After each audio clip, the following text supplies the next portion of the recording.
Welcome to Touch to Click. Today I'll show you how to delete everything on Windows 11 you don't use with a full PC reset method. Follow along step by step. Now let's get started. Step 1. Click the Start button on the taskbar to open the main menu.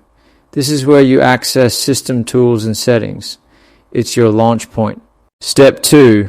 Click Settings, the gear icon that controls device options. You can also search Settings if needed. Open it once it appears. Step 3. Click System on the left panel. This section holds core device controls. Most major options are here. Step 4. Scroll down and click Recovery. It contains reset and repair features. This is where the clean reset starts. Step 5. Click Reset this PC and press the Reset button.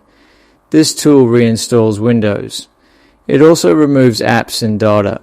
Step 6. Click Remove Everything to delete all files and settings. Choose this for a total cleanup. Nothing personal stays. Step 7. Choose Local Reinstall or your preferred reinstall option. Local uses existing files. Cloud downloads fresh files. Pick what suits you. Step 8. Click Next after reviewing the summary. Check what will be removed, then continue.